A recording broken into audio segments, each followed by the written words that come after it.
We're going to just start off by you just telling me, you know, what your name is, what you do, who you are, what makes you unique, you know, what makes you stand out as far as other people that are doing what you do. Okay. So my name is Dominique Davenport, and I guess you could call me a serial entrepreneur. It sounds kind of crazy, but I think that pretty much sums it up. I'm born and raised in Miami, Florida, and I'm an Army veteran. Okay. I moved to Detroit about 6 years ago after I got out of the military. I ended up getting a job in automotive, so that brought me to Detroit. I was working in supply chain management, and I have some experience in logistics. So that's kind of where I started and where my background lies. I've always had an interest in real estate, and so I decided to get my real estate license. I believe it was around like 2018. And so I did that for a little bit, and then I realized, well, big life change. I ended up finding out that I was going to be a mom. So I started to put the real estate on the back burner to kind of just get my mind right for my daughter. And then the pandemic happened. And so I had her, thankfully, like February of 2020, like right before everything shut down.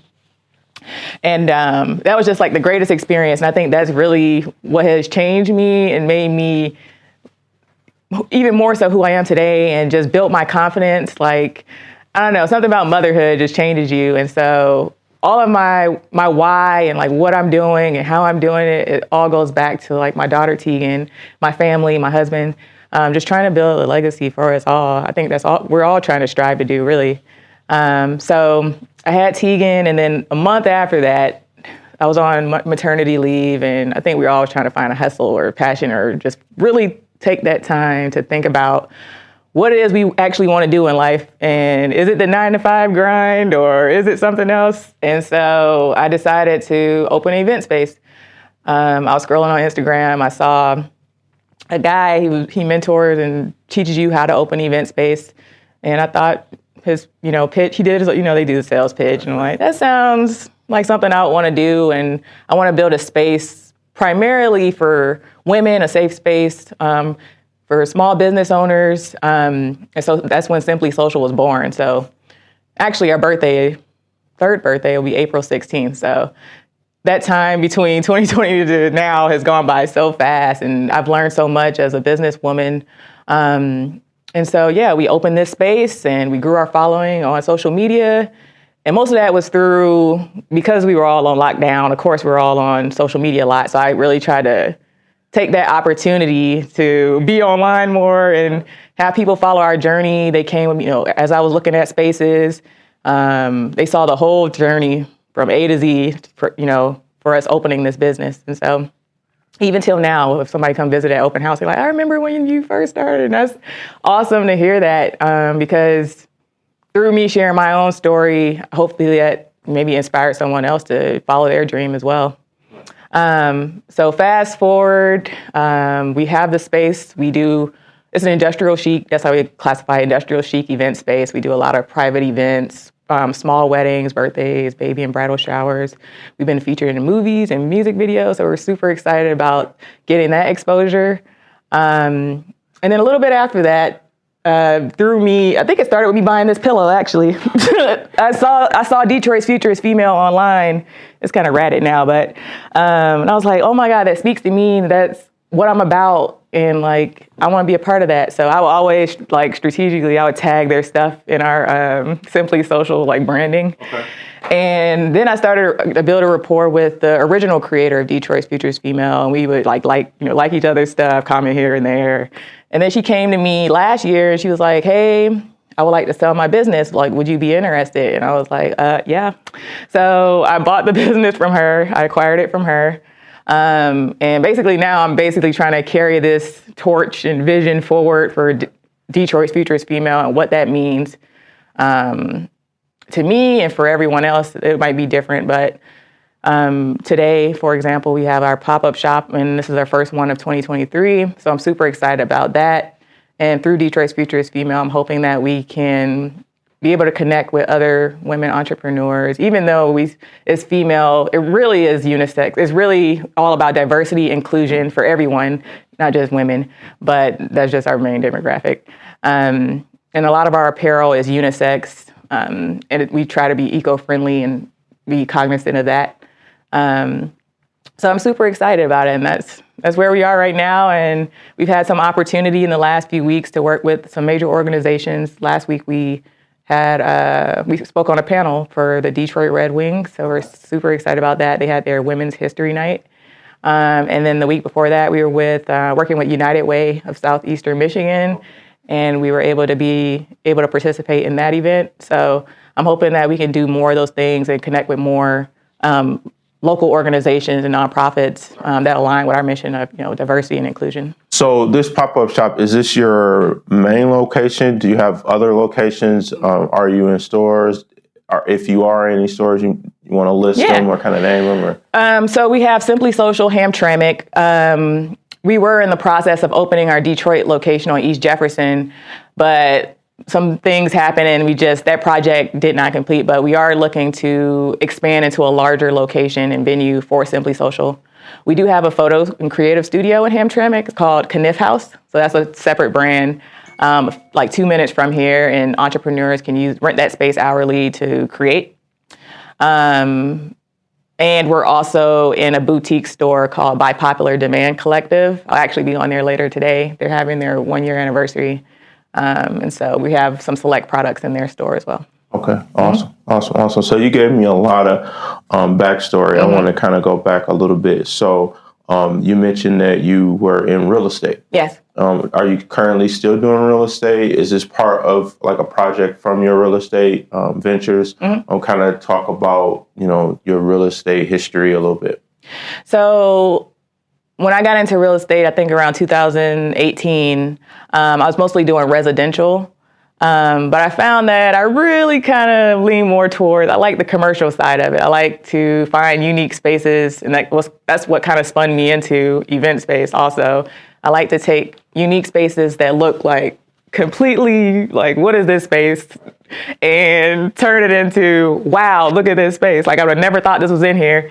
And so I love the aspect of like interior design. And through this business, I also found out that I actually have a passion for marketing. I do all of our marketing for Simply Social and Detroit's Futures Female and Kniff House. And so, yeah, I think this is something I'm passionate about. I found that I like the commercial space realm. I would like to grow that. I could see myself maybe doing like a bed and breakfast. I can see us maybe franchising the business and helping other people open Simply Socials in other cities. That would be my long-term goal as far as this business. You talked a little bit about why you're here today with your pop-up shop. Can you kind of go a little bit more in detail as far as how often you have them? I know you mentioned that your line is all inclusive, but what type of market do you feel that you best fit? And then lastly, if you want, you can kind of talk about, I know it's Detroit Future is Female, but kind of talk a little bit more about the history before you purchased. I don't know how much you know about that, but if you can kind of, give us a little bit of, intel on that as well. Okay. So as far as the pop-up shops, when we began them, I think it was like 2021, we were doing them like twice a month. There was such a demand at the time for this type of event and platform for other entrepreneurs to connect and also get brand awareness for their brands. And so twice a month is where we started. Right now, we took a pause in 2022 just because I was trying to build out the other space. And so I had to put focus there. But we're back this year. We hope to do it at least once a month. And we always post about it on our social media. So if anyone's ever interested in, becoming a pop-up vendor, they can just sign up. And the fee is nominal. It's nothing crazy. We include, tables and chairs, and we do their digital flyer custom to their brand so they can do marketing. So DFF was founded by, I won't say her name, but the young lady who founded it, she founded it in 2016. Her story is that she had $0 and just this vision of empowering young women and girls. And so she started the apparel line. I know that they've partnered in the past with, I think it's Alternatives for Girls and Detroit I want to say Detroit Justice Center, and what's the other one? Rebel, I can't remember it. A few different other organizations. So before I came along, she had partnered with other nonprofits, and 10% of the sales would go to whichever nonprofit or charity that aligned with the mission of Detroit's Future is Female. Right now, I'm in the process of basically going back to square one, because I don't want to change what she did initially, because that's what people grew to love. Okay. But I also want to put my own spin on it. So I'm in this like transitional phase of I don't want to change too much of it, but I do want to push it forward and expand it to everyone. Whether that's DC's Futures, LA, like I would like to see that expand to other cities and make it a movement, essentially. I've talked to a few other people who have pop-up shops, and everybody's, I guess, business model is a little bit different as far as who they want, and what they're looking for. I know that you seem to be kind of open-minded in that regard, but if you had to market to a certain group, what would you say to them that would make them be interested in working with you? I think that through my personal branding, because that's the approach I took as far as trying to get our name out there for the event space anyway. The personal branding approach of letting people understand like who Dominique is, I think has helped us a lot and helped me to attract like people who I don't want to say like-minded, but what's another word for that? It's like I have a positive and negative. Like you get a positive and negative from like-minded, because it's like you don't want to always be around like-minded people because you want to grow, right. But also in the same token, I found that my target audience wants to connect with people who go in the same direction as them. A lot of times when starting a business, maybe your family or your spouse or friends, they don't really understand why you would want to do that or why you're putting so much time into that and why you would quit your 9 to 5. So it creates this, through our networking events, the pop-up and our network at night events, creates this community and safe space where you can vent about business if they understand. So I think the draw for the pop-up shop is not just, you want to come, you want to sell stuff, but that's not the main reason why most of our vendors sign up, is because they want to connect and make relationships with people, build partnerships. A lot of our events, that's how I met my partner for my creative studio. So I meet a lot of people through the networking events who were on the same trajectory. We have a similar vision and work well together. So I think that's the main reason why this pop-up is a little bit different from the other ones. So it's an intimate space. It's we get a lot of first-time business owners who this is their first pop-up shop. So this is their first experience with pop-up. So we want to make it a comfortable, safe environment for them. And also we want them to obviously get a return on investment for being here, but that's not the main goal. We just want them to be able to connect and get out of their comfort zone, which is sometimes hard for people.